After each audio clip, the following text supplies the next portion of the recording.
Star Wars is huge. So many stories, characters and ideas that it's impossible to explore them all. It's a very big universe I've created, and there's a lot of stories that are sitting in there. Today we turn our attention to that side of Star Wars. I have found 4 ideas centered around the movies and shows. Some are underrated, some fascinating, and some are, dare I say, controversial. But the fun part is they make you stop and think. They make you see things a little bit differently. And I'm also throwing in a 5th idea at the end about Anakin Skywalker. Let's see if you agree with it. I'm a member of the Imperial Senate on a diplomatic mission to Alderaan. You are part of the Rebel Alliance and a traitor. Take it away! Princess Leia is one of the first characters we meet in the original trilogy, and she goes on to become one of its most important figures. What I want to focus on here though is her individual journey and the fact that, frankly, she doesn't have that much of an evolution. But before you rush to the comments in protest, let me be clear. This isn't necessarily only a bad thing. In fact, it actually makes her kind of interesting. Help me, Obi-Wan Kenobi. You're my only hope. What's this? From the get-go, Leia is presented as this very significant figure. She instantly grabs Luke's attention, and in the beginning it's for something as shallow as her looks. She's beautiful. But that would obviously change. Luke, tell me, what's troubling you? With everything from her clothes to the fact that she is the only woman in the entire film with a leading role, she stands out. And her personality mirrors that. She is very independent, no BS, and you get the feeling that she has been handed a lot of responsibility from a young age. I recognized your foul stench when I was brought on board. What the hell are you doing? Somebody has to save our skins. Somebody get this big walking carpet out of my way. No reward is worth this.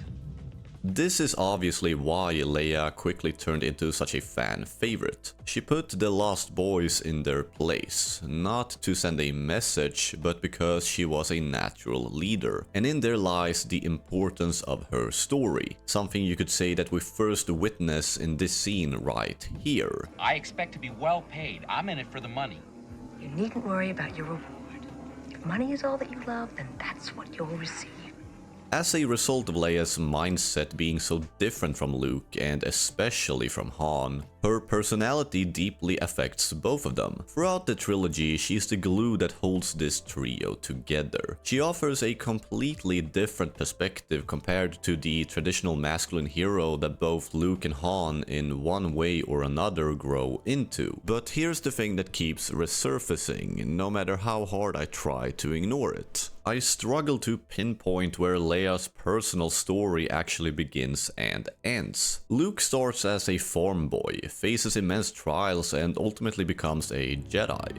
So be it, Jedi.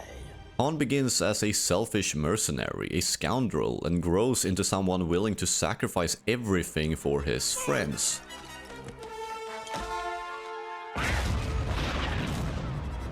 Even Darth Vader follows a clear arc. He starts as a villain, betrays the Emperor and saves his son once he realizes it's the right thing to do. And I'll actually come back to this later in the video. But Leia, she begins as a natural leader and she ends as the same. Yes, she softens over time, she learns to love, to trust and to see the world from a more nuanced point of view. And she saves Luke from a certain death at the end of Empire Strikes Back. Leia. Luke. We've got to go back. But does that evolution really stack up against what other main characters go through? Well, here's how I see it. Her story definitely gets sacrificed a bit to move Luke's forward. The idea of her being his sister gets thrown in without a clear plan, and her character definitely needed a bit more time to breathe from an emotional point of view. Especially in episode 4 when her entire home planet gets destroyed and we barely hear a word about it afterwards. But you could also see it like this. Leia isn't the character who changes the most, she's the character who changes everyone else. Without Leia, Luke never becomes a Jedi. But why must you confront him? Because there is good in him. I felt it. Without Leia, Han never discovers his compassion. I love you. I know.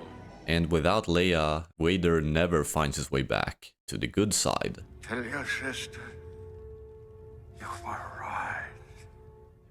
Whether you see this as a positive or negative, I'd love to hear your take in the comments. Now let's move on to the next part. An extremely well put together little droid, Your Highness. Without a doubt, it saved the ship as well as our lives.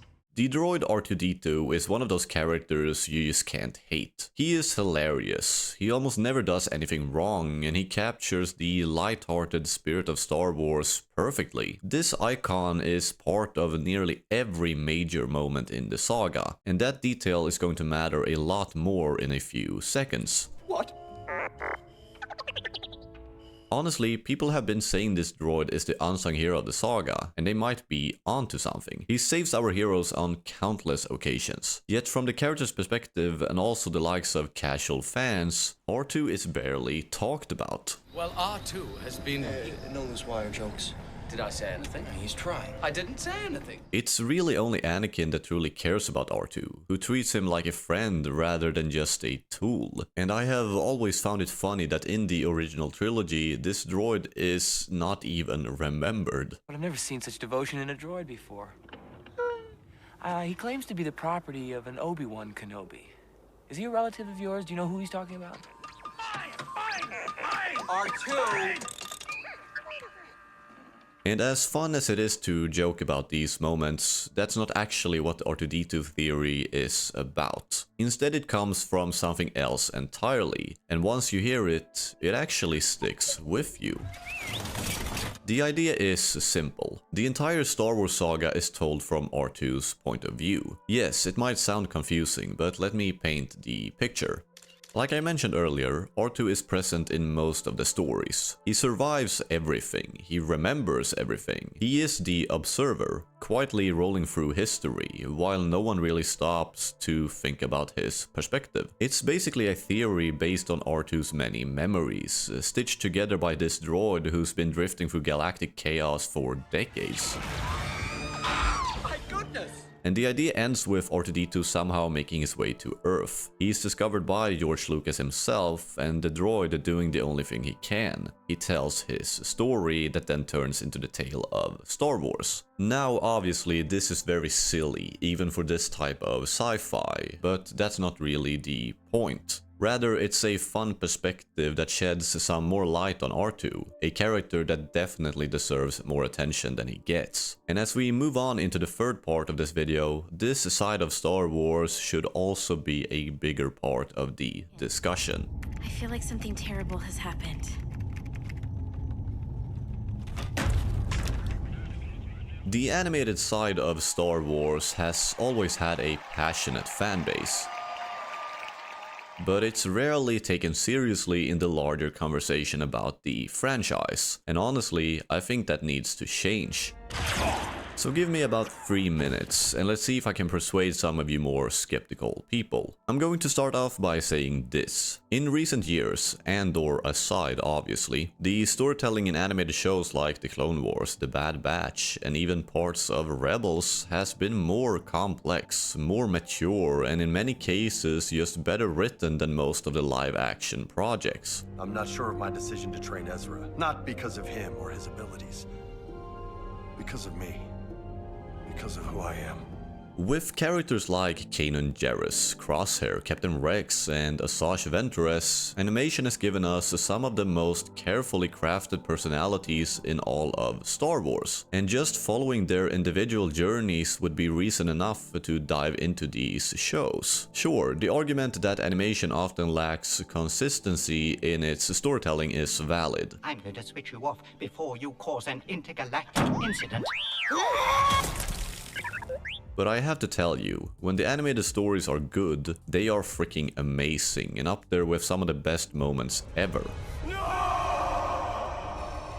So the obvious question becomes, how is this even possible? How can smaller scale, cheaper productions focused on less recognizable characters end up telling overall better stories? Part of the answer is surprisingly simple. The higher-ups at Disney and Lucasfilm don't seem to care as much, and that's actually a very good thing. This makes animation fly under the radar. There's less studio interferences, less pressure to appeal to everyone, and far less obsession with box office numbers and nostalgia bait. That freedom allows creators to take risks, both narratively and thematically. Without massive financial stakes, animation can focus on niche stories, strange ideas, and deeply personal character arcs. And because of that, we get stories about PTSD, about what it means to be a forgotten clone discarded by the very empire you helped build. We're now being ordered to target the very people we swore to protect, and I will not be a part of it any longer.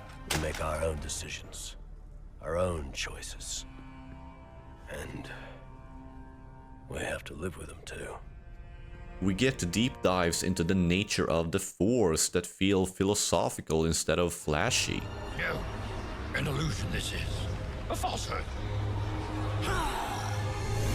We get Revenge of the Sith retold from an entirely new perspective, adding emotional closure to characters the films barely had time to acknowledge. We get what it actually feels like to be a Jedi living in the dark times. I'd make the Empire suffer for everything it did, for everything it took, from my parents.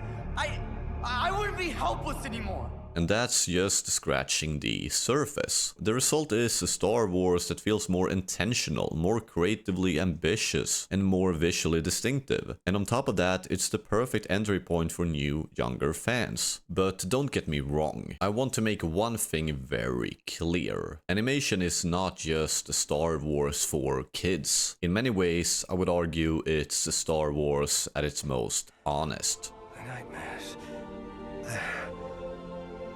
Finally over. I heard Yoda talking about midichlorians.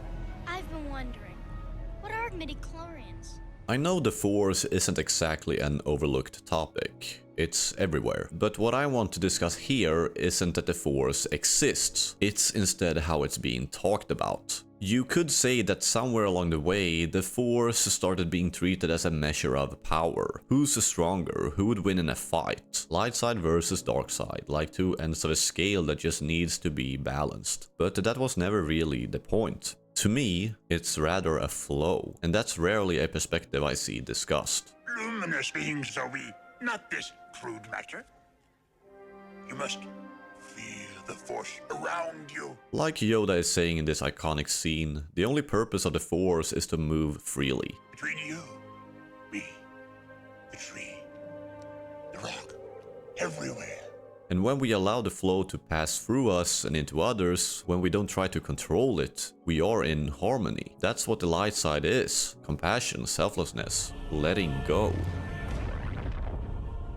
The dark side, on the other hand, isn't some equal opposite. Rather, it's what happens when the flow is interrupted, when we block it, twist it, and turn it toward our own ends, when we keep it from others. When you get selfish, you get stuff, or you want stuff. And when you want stuff and you get stuff, then you are afraid somebody's going to take it away from you. George Lucas built Star Wars around a simple moral framework. Light versus dark. The light side is empathy and self-sacrifice. The dark side is fear, selfishness, and apathy. And that isn't just for Jedi and Sith. Take Han Solo, for example. His story isn't about the Force at all, but it's the same journey, moving from selfishness to selflessness. Soon be gone. And then you're as good as gone, aren't you?